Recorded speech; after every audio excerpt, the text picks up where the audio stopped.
morning, dear children. We have already studied what is democracy, and we are very well aware that in democracy, the rulers are there and the ruling is there, the government is there.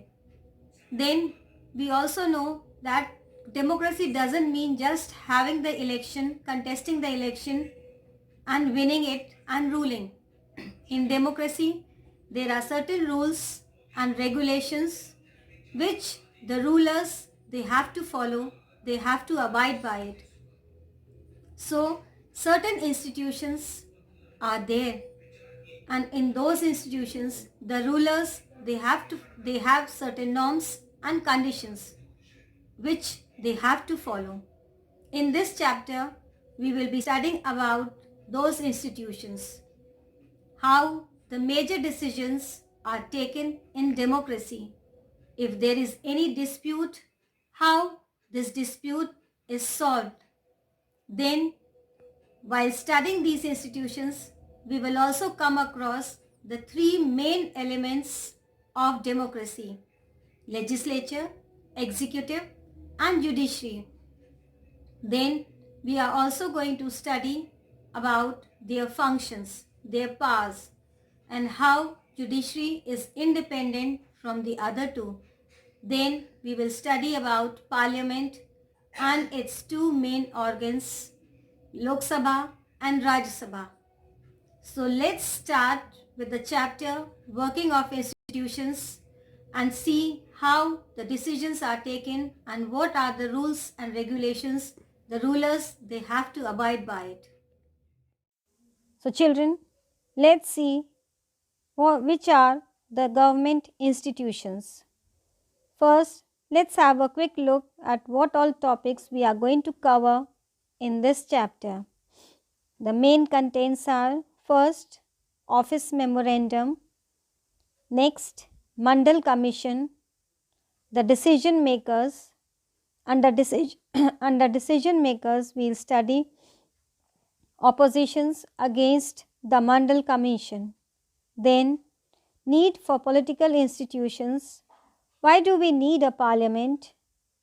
Then under parliament, we are going to study two houses of parliament, functions of parliament, political executive and permanent executive.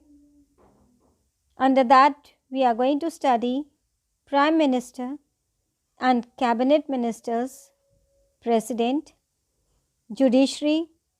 In judiciary, we are going to touch Supreme Court and High Court. So first, we will see what is Office Memorandum. A communication issued by an appropriate authority stating the policy or decision of the government. So, Office Memorandum means a communication issued by an appropriate authority stating or giving the policy or decision of the government. So it is a communication or a statement given by an authority stating or telling us the policy or decision of the government. And the government, as we all know, issues hundreds of orders every day on different matters. Office Memorandum was the culmination of a long chain of events. So this is a copy, as you can see here, it's a copy of Office Memorandum. It's an order issued by the government institution, that is the decision given by the government.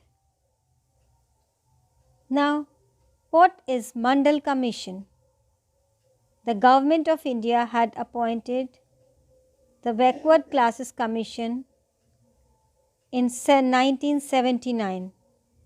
So children, the government has appointed the commission which is for backward classes in 1979, and it's headed by B.P. Mandal. So it's popularly known as the Mandal Commission. So its head is B.P. Mandal. The head of this commission was B.P. Mandal, so commonly it was known as Mandal Commission. It was asked to determine the criteria to identify the socially and educationally backward classes in India and recommended steps to be taken for their advancement. So children, this commission was asked to determine the criteria. It's framed to for the identification of the socially and educationally backward classes in India and certain steps taken for their advancement, for the betterment of these backward classes. And the commission gave its report in 1980 and made many recommendations. And one of these was 27% of government jobs be reserved for the socially and economically backward classes. So children, just in brief, I want to sum up. This commission was formed in 1979. Its head was B.P. Mandal, so it was known as Mandal Commission. It was framed to identify the socially and educationally backward classes in India, and certain steps were taken for their advancement.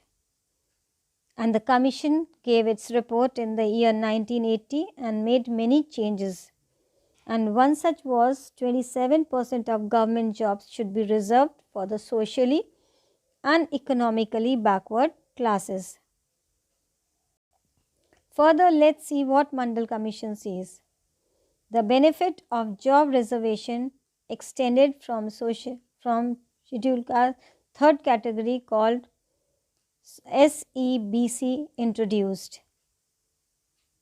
These reports and recommendations were discussed in the parliament. Many parties and parliamentarians kept demanding for the implementation of the demands.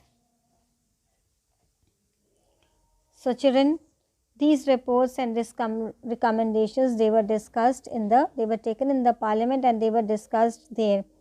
And many parties and parliamentarians, they kept demanding that this law, this commission should be, this implementation should be there in the government. In 1989, Lok Sabha election took place and the Janata Dal party promised that if they will get a chance to form the government, they will implement the demands. Janata Dal formed the government and its leader VP Singh became the Prime Minister. And then he took many measures to implement this commission report. And finally, it was implemented, official memorandum, and this was the number which was born on April 13, 1990. Now let's see what the decision makers said on this implementation. Decisions are made by government, and President of India, as we all know, is the head of states, and all decisions are taken in his name. So President is the head of the state and all the important decisions in the government are taken by the President of India. Prime Minister is the head of government and actually exercises government power. So the real head is the Prime Minister, who actually exercises all the government power. Then decisions are taken in cabinet meetings, and parliament consists of two houses, Lok Sabha and Raj Sabha. And Prime Minister, as we all know, he should have majority in Lok Sabha to remain in the office. So majority is required in Lok Sabha for the Prime Minister to be in office. Now once this Mandal Commission was implemented, children, there was oppositions from all over the country against this Mandal Commission. Some people felt that reservation was against the principle of equality. So some people thought that equal opportunities are not given. It is against the equality. Newspapers and magazines, they were full of different views and opinions related with this issue. It affected the thousands of job opportunities. Some persons and associations opposed this and filed the case in the courts. So children, people felt that this was against the equality. Newspapers and magazines, they were full of different views, full of opinions related with this issue, related with this commission, this reservation. And this affected the life of many people, the job opportunities of many people, 1,000 people it was affected. Some people and even associations, they were against this and they filed the case in the Supreme Court. The Supreme Court of India gave the decision altogether, and this case was known as the Central Government versus Union of India case. And 11 judges of Supreme Court took the hearing of both the sides. So there were many oppositions for this Mandal Commission. People were not in the favor of this and felt that their right of equality is hampered. Now the next topic is need for political institutions. In India, the political institutions are arranging and carrying all the tasks of the country. In modern democracy, these arrangements are known as institutions. So children, in India, as we all know, political institutions, they are arranging and carrying all the work of the country. In modern democracy, these arrangements are called institutions. They are known as institutions. Working with institutions are not easy. It has lot of rules and regulations. It leads to majority support. We need political institutions to regulate rules for the country. However, no work can be done without the rules in democracy. So we all know that democracy requires proper rules and regulations for governing, for working of its institutions. And however, if there are no rules, no regulations, no work can be properly done in the democracy. And working with institutions, it is not easy because it has lot of rules and regulations and which has to be followed by everyone. Now let's see what are the branches of government. There are 3 branches of government: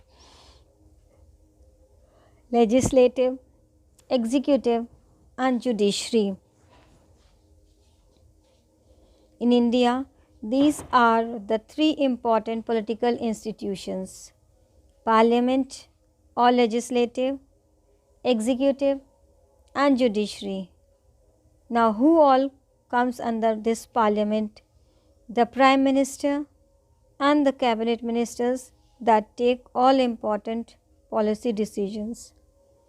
Executive, the civil servants working together are responsible for taking steps to implement the minister's decision. Judiciary, Supreme Court is an institution where disputes between citizens and the government are finally settled. So children, the Prime Minister, as we all know, along with his cabinet ministers, it has all the important power of decision making. The civil servants, they are working together, they are responsible for taking various steps to implement the minister's decision. Then comes judiciary. As we all know, Supreme Court is an institution where disputes are settled between citizens and the government are finally settled. Now let's see the separation of powers, how the powers are separated amongst the three. First is the parliament. It has the power to make and change law. Second comes executive government. It has power to put law into action. Third is judiciary. Power to equal judgments on law. So as we can see, it's the legislature, the executive and the judiciary. Then a simple question arises, why do we need a parliament? The parliament exercises political authority on behalf of the people in many ways. So why do we need a parliament? We need parliament because parliament exercises political authority on behalf of the people in many ways. Parliament is the final authority for making law in any country. It can also change existing laws or abolish existing laws and make new ones in their place. So children, Parliament has the power to make laws for the country. It can also change the laws which are already present, already exist, or abolish the existing laws and make new laws in its place. Then Parliament also exercises control over those who run the government. No decision can be taken without the support of the Parliament. So it also exercises control over those who run the government. And no decisions, children, can be taken without the support of the Parliament. So Parliament is also responsible for decision making too. Then it also controls the money matters. Then it is the highest forum of discussion and debate on public issues and national policy in any country. It can seek information about any matter. So children, Parliament is the highest forum of discussion and debate on public issues and national policy in any country. It can also acquire information about any matter whichever it feels like. Now, what is the relationship between the Parliament and legislature? Parliament, in all democracies, an assembly of elected representatives, they exercise supreme political authority on behalf of people. In India, such as National Assembly called Parliament. So children, in all democracies, we all know an assembly of elected representatives, a group of elected representatives, they exercise the supreme political authority. They act as representative on behalf of people. In India, this National Assembly is called Parliament. And what is legislature? The body of elected representatives at the state level is called legislature or legislative assembly. So who comes under legislature? Under legislature comes the body of elected representatives which are elected at the state level. They are all known as legislature or legislative assembly. Then children, as I have told you in the introductory part, we have two houses of Parliament.